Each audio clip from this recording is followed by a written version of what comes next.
Değerli şagirdlər, abituriyentlər, izləyicilər, bu dərsimizdə Xəlil Rza Ulutürkün Layləm mənim, Nərəm mənim şeiri ilə tanış olacaq.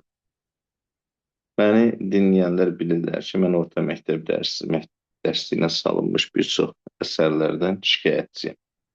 Və həm bədii dəyərləri olmadığına görə, e, həm zəif əsərlər olduğuna görə, həm deyək ki, ictimai əhəmiyyəti, didaktik əhəmiyyəti zəif olduğuna görə müxtəlif səbəblərdən və orta məktəb ədəbiyyat dərsi ilə salınan bir çox əsərlərdən narazıyam, amma 6-cı sinifə salınmış bu şeir həm didaktik baxımdan, həm ictimai baxımdan, həm də bədii dəyər baxımından çox gözəl bir nümunədir. Məhz 6-cı sinifə salınması da daha yaxşıdır, çünki hələ körpə olan balalarımıza dilimizin dəyərini, dilimizin həyatımızda, varlığımızda, mövcudluğumuzdakı rolunu aşılamaq, öyrətmək baxımından çox əhəmiyyətlidir. Şeir özü də çox dəyərli bir şeirdir. Şeirdə şairin toxunmadığı məsələlər yoxdur. Yəni, dilin həm qüdrət məsələsi, Azərbaycan dilinin qüdrəti məsələsi, həm əhəmiyyəti məsələsi, həm varlığımızın mövcudluğunun nümunəsi məsələsi, həm də bu dili qorumayanlara təpkisi, yəni çox hər şeyə toxunur. Yəni şairin toxunmadığı məsələ yoxdur. İndi şeir oxuduqca bütün məsələləri açıqlayacağam. Demək, birinci bənd çox gözəl başlayır. Şair insanın öz ana dilini mənimsədiyi o yüyrükdə olan vaxtını xatırladır. Çünki bura çox əhəmiyyətlidir. Hər bir şəxs, biz bilirik ki, dil ictimai hadisədir, bioloji hadisə deyil. Dili insan bioloji olaraq anadan doğulan kimi özünlə gətirmiş olur. Biz dili öyrənirik. Hər bir uşaq hansı xalqa mənsubluğundan asılı olmayaraq, yəni hansı millətə mənsubluğundan asılı olmayaraq o dili öyrənir və öyrənərkən o danışdığı dilin xalqına məxsus olur, millətinə məxsus olur. Bunu bu dərsimi dinləyən hər bir şəxs qulağını açıb yaxşı-yaxşı eşitsin. Sənin balanın, övladının Azərbaycan türkü kimi doğulmağının o dili bilməyəndə heç bir əhəmiyyəti olmur. Artıq Azərbaycan türkü olmur. Balasına rus dilində dil açdıran valideynlər yaxşı eşitsinlər. Onun balası daha Azərbaycanlı olur. Əgər o ana dilində danışa bilmirsə, məhz Azərbaycan türkçəsi onun ana dili deyilsə, o heç vaxt Azərbaycanlı olmur. Öz balayı başqa millətə mənsub edirsən. Əslində heç rus da olmur. İngiliscə dil asırsa heç ingilis də olmur. Əlaşından da olur, vəlaşından da olur. Bir uşaq öz kökündən qopur. Bir uşaq layla, yüyrükdə, beşikdə anasının hansı dildə danışdığını eşidirsə, o dil onun ruhuna olur. Adamın milli kimliyini, milli varlığını ağlından çıxardığı sözlər, yəni danışdığı dil müəyyəndir. O dildən biz Azərbaycan türkü olur. Yoxsa fizioloji olaraq biz Azərbaycan türkü olmur. Bu dildə düşünürüksə, bu dildə danışırıqsa, bu dildən zövq alırıqsa, bir çox rus dilində dil aşmış və Azərbaycanca danışanda öz dilindən zövq almayan, gücə düşən, hıqqana danışan Azərbaycanlı balalarını tanıyıram ki, bizim valideynlərimiz o övladlarımızı bədbəxt edib, yazıq edib. Onları ən azı millətinə xəyanət edib. Bunu bütün inamımla deyirəm. Azərbaycanca danışa bilməyən, Azərbaycan dilində, ilk olaraq Azərbaycan dilində düşünməyən bir bala, bir övlad artıq Azərbaycan türkü olmur. Bəli, ilk təsviri budur. Yazıcı şair çox belə mükəmməl bir əsər yaradıb. Yəni, dilin hardan öyrənilməli olduğunu, dil hardan adamın ruhuna hopur, məhz o məqamdan başlayıb. Laylay dedim yatasan, qızıl gülə batasan, hardan gəlir bu səs səda? Bəlkə illər arxasında layla çalır gəlin ana.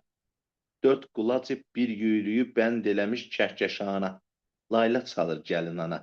Yelləndikcə kiçik yürüş gedib dəyir bu ulduzdan o ulduza. Layla axır, baxır cocuq, bəs nə üçün mürgüləmir? Bayaq ana süd əmib, indi ana ruh əmir. Bəli, xalqın milli varlığının ruhunu anasının laylasında əmir övlad. İllər ötdü, yaşa doldum, anladım ki, ana dilim, ürəyimdən çıxmaz mənim doğransam da dilimdir.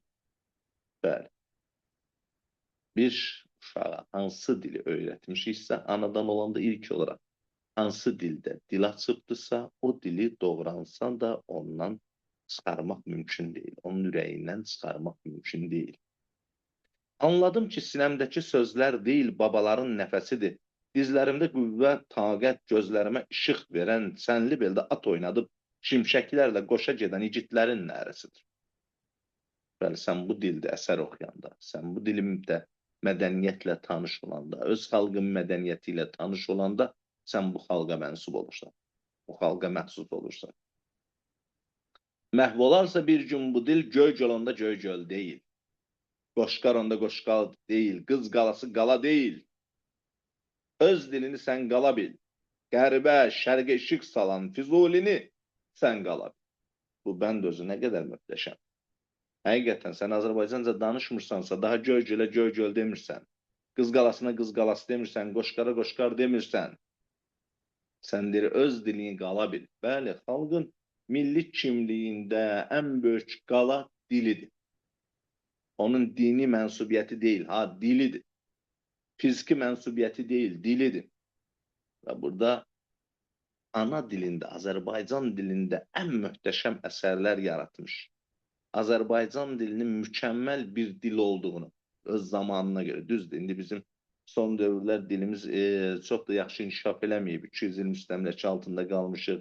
Xüsusilə Sovet dövründə ziyalılarımızın rus dilində danışması dilimizi müəyyən qədər inkişafdan saxlayıb. Çünki dili inkişaf elətdirən dil daşıyıcılardır və ziyalı dil daşıyıcılardır. Onun akademikləridir, onun alimləridir, yazıçılardır, şairlərdir. Amma böyük təfəkkür sahiblərinin həm repressiyaya məruz qalması Sovet dövründə, sonra da yenə qalanların içərisində də böyük bir qisminin rusca danışması nəticədə dilimizi biraz zəif saxlayıb. Amma 16-cı əsrdə Füzuli dili, yəni Füzulinin Azərbaycan türkçəsi həqiqətən mükəmməl. Mənim dilim baxmış məğrur üzərindən gəlib keçmiş, ürəyini dəlib keçmiş oxların qanlı ucuna, baş əyməmiş qol zoruna, fadihlərin dil zoruna, qılıncına, qırmancına baş əyməmiş, baş əymir, əyməyəcək. Böyük sözlərdir. Həqiqətən biz Sovetlər tərəfindən işğal olunandan sonra Azərbaycan dilini bizə unutturmağa çalışıblar, öz dilimizi. Çünki öz dilimizi unuttursalar, biz onca zaten məhv olub gedirik. Biz sonuncu dərs əsərində öyrəndik. Orada da fransızca daha danışmağa bizə icazə verməyəcəklər deyəndə müəllim nə hallar keçirir? Uşaq nə qədər pərt olur ki, yəni mən öz dilimdə niyə oxumamışam indiyə qədər? Yəni bu bütün xalqların təfəkküründə var ki, yəni ümumiyyətlə dünyanın qəbul elədiyi bir şeydir ki, dil yoxdursa millət yoxdur. Və Cənubi Azərbaycanda, İranda Azərbaycan türkləri fars dilinə boyun əyməmiş, öz dilini qoruyub saxlamış.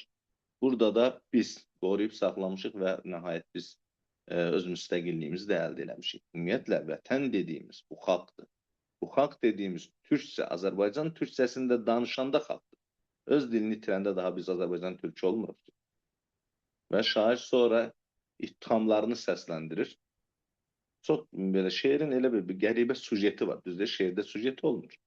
Amma uşaqlıq, sonra o dildə danışanda sən millət olursan, sonra sənin tarixində bu dilinə hücumlar və indi buradan o tərəfə şair ittihamlarını səsləndirir, sanki öyüd nəsiyyətini verir ki, dilimizi qoruyacaqsınız. Vətənimizi qoruduğumuz kimi dilimizi də qorumalıyıq.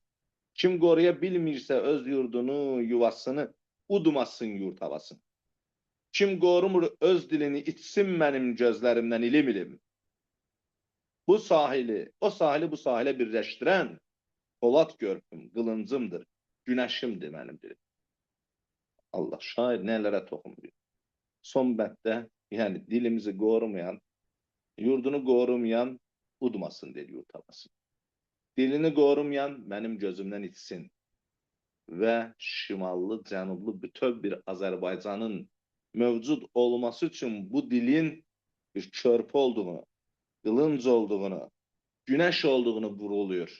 Bəli, həqiqətən biz niyə Cənub Azərbaycan dedik? Çünki oradakı bizdən, qanı bizdən olan, geni bizdən olan xalq hələ Azərbaycanca danışır. Onlar Azərbaycanca danışdıkları üçün, məhz Azərbaycan türkçəsində danışdıkları üçün bu dil bizim üçün körpü olur, bizi bir-birimizdən ayrılmağa qoymur, bizim bütöv bir Azərbaycan idealına bir gün qovuşacağımıza içimizdə bir inam hissi yaradır.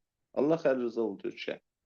Rəhmət eləsin bu şeiri dərslimizə salan müəlliflərə də təşəkkür edirəm. Həqiqətən gözəldir, gözəl danışmaq olar.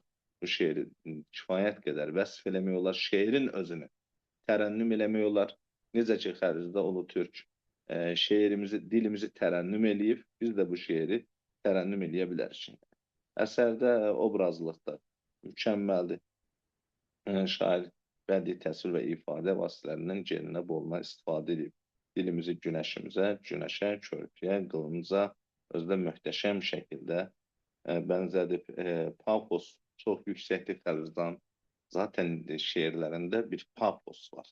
Şair sanki şeirləri bir nitq olaraq, bir natiqin nitqi kimi yazıb. Bu şeirdə istisna deyil. Şairin bütün şeirlərində belə şeylər hiss olunur. Davam edir 37, daha ciddi, daha kəskin, daha ciddi. Yəni bütün şeirlərində belə bir yüksək pafos var və həm pafosu, həm ümumiyyətlə şeirdəki ifadə olunmuş fikirlər, körpəlikdən ta sonda bir ağsaqqal insanın, bir ağsaqqal şairin, müdrik şairin ittihamı, nəsihəti, öyüdü, gələcək xəyal və arzuları, ideyaları, hər şey bu şeirdə öz əksini tapıb. Diqqətinizə görə təşəkkür edirəm. Əgər sizə bir faydam toxunduysa, mənim üçün nə mutlu.